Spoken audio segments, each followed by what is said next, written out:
Nu, es sākšu reiz ar tevi. Donalds Trumps ar savu lielo plakātu, kur bija visas valstis sarakstīts. Nav viss. Nu, lielākā daļa viņu partneri, ASV partneru valstis ar dažādiem tarifiem. Mēs tur būtu mazāk lomu spēlējam. Un es šodien arī vēroju, kādas ir Eiropas līderu reakcijas. Tad diezgan mierīgi tā kopējā reakcija no līderiem. Es saku, ka mēs teiksim tā un mēs izdarīsim šādi. ASV nevar vien tāpat spēlēties.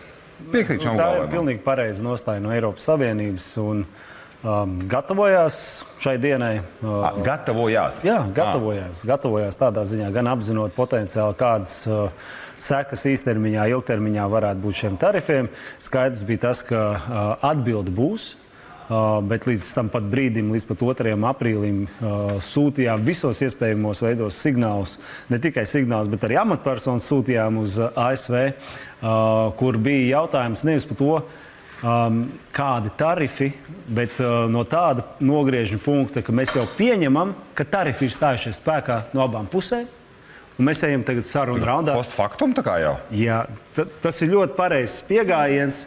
ASV pateikt, visi mēs zinām, jūs iesiet, jūs zināt, ka mēs atbildēsim pilnīgi spoguļu attēlā atbildi, ejam jau tajā posmā uz sarunām. Un tagad, kā mēs tagad arī runājam, Eiropas Savienības tirdzniecības komisārs ir Vašingtonā, ved šīs sarunas, ar ko viņas rezultēsies, to mēs redzēsim, bet Eiropas Savienība ir skaidri definējusi, ka nekādos apstākļos viņa nebūs pirmā, kas piemēros tarifus. Tie visi būs kā atbilde uz ASV rīcību un tarifiem. Nu, tad ir jautājums par samērīgumu un vēl jau vairāk no šo lielo līdzatkarību, kas ir ASV un Eiropas Savienības savstarpējo tirdzniecību.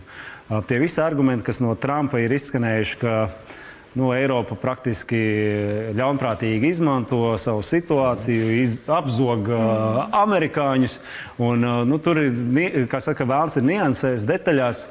Apzog vai neapzog, tavuprāt? Nē, es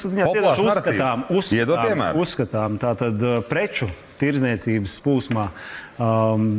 Tas deficīts ASV ir 56 miljardi ASV dolāru, un atkal pakalpojumu tirdzniecībā, pakalpojumos Eiropas Savienībai ir deficīts 150 miljardi. Tātad, un šie 54 miljardi veido 3% no kopējās tirdzniecības bilances, kas ir, ja tā skatāmies, piliens jūrā uz to kopējo. Jo kopējā tirdzniecība Eiropas Savienībā ar ASV veido 5 triljoni. Tas ir milzīga savstarpēja atkarība, kas ir atkarība pozitīvā nozīmē. Viņi apzināti veidot arī.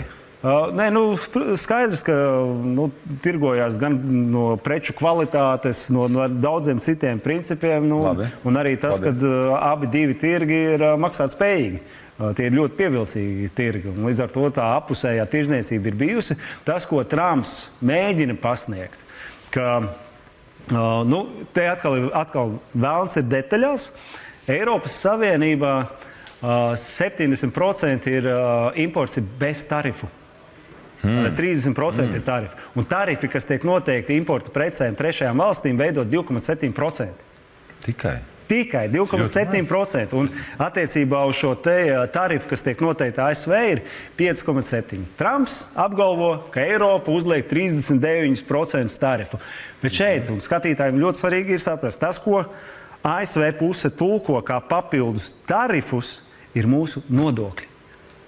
PVN, akcijas, iekšējie nodokļi. Tas ir diezgan absurdi tāda izpratne par to procesu, bet tie centieni manā tagad ir svarīgi saprast, kādēļ Trumps šādi rīkojas. Redzam, tur birža iet uz leju, uzņēmumi zaudē milzīgas, kā saka, savas vērtības, akciju vērtības.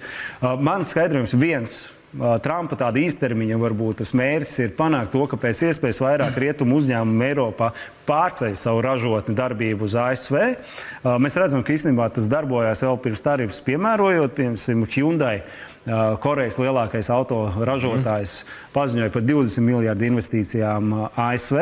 Tālāk TSMC, kas ir pusvadītāji Taivānā. Trumps teica, Taivānai 50% būs pusvadītājiem tarifi. Es piemērošu, kaut gan viņš tagad piemēroja vispārēji 30% Taivānai. Un TSMC paziņoja par 100 miljardu investīcijām. Ieliekam kaut ko. Pieliekam Putins un Sīdins. Ķīna. Divi spēlētāji, kas tur blakus stāv. Viņus mēs nedzirdam, viņi tikai skatās uz šo. Nē, ļoti dzirdam.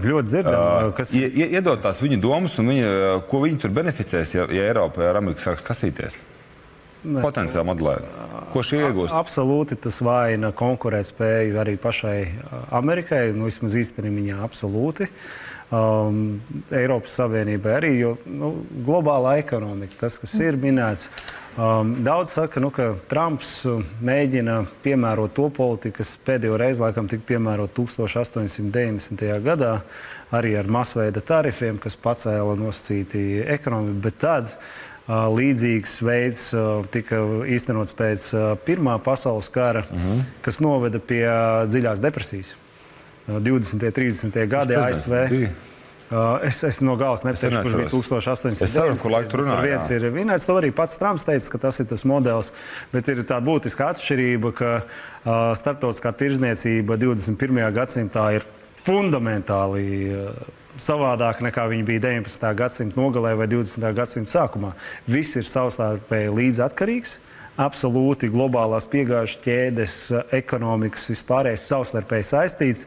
Līdz ar to šāda veida kara uzsākšana, tas ir karš savu veidu tarifu.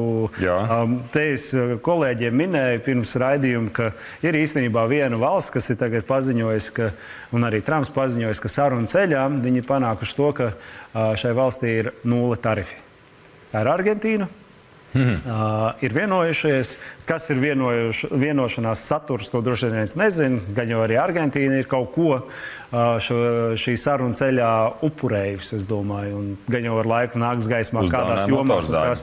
Jā, bet tad parādās daudz arī uzdeva jautājumus, kad Trumps ir pa visu lauku, visām valstīm, pat arī salas, kas pieder ASV, kā ASV teritorijas, kur pašlaik, pieņemsim, bumvedēji klusajā Indijas okeānā izvietot, ka viņš pat šai teritorijai piemērojas tarifus, noteikti neskatoties akli.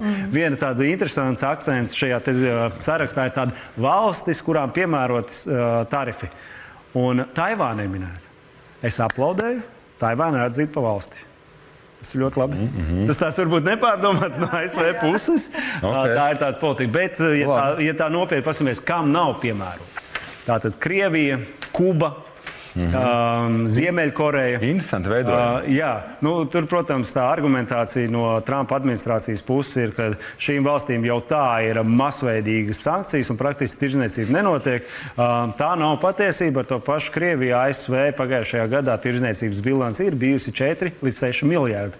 Tomēr ir, un līdz ar to, ja pēc tās loģikas, kā viņš ir piemērojis pilnīgi visiem, 10% būtu jāpiemēro šie tarifi, bet tas nav ticis darīts.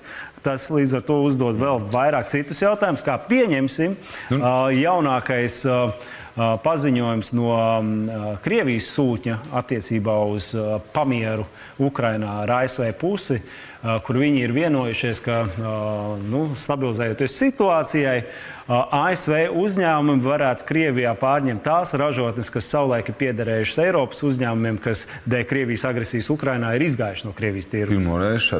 Tas ir jaunas ziņas, un jaunas ziņas arī šodien ir Ķīna ir paziņojusi par atbildes tarifiem, 34% tiek piemērot pilnīgi visiem. Viņi arī nospoguļo. Jā, bet šeit es būtisku lietu izskaidrošu, kas var būt tie muskuļi arī Eiropai. Eiropa pa pēdējiem 20 gadiem ir slēgusi jaunās paudzes brīvās tirdzniecības nolīgumus ar virkni reģioniem un valstu, kas paver Eiropas Savienību kā pievilcīgu partneri šīm valstīm, kurām tagad nāk ļoti lieli tarifi no ASV. Tā ir Austrālija, Japāna, Kanāda, Čīle, Merkosur, Meksika, Vietnama. Es varētu turpināt. Jā, ķibelē var būt arī iegūms. Jā, bet šīs te nebūs tāds iegums, jo es teicu, ka starptautiskā tirzniecība ir nenormāli savstarpēji saistīta. Jā, paldies, ka ieskicēji šīs lietas. Ikdienas mirstīgais cilvēks šo visu nevar vienkārši zināt. Paldies, ka izstāstīji.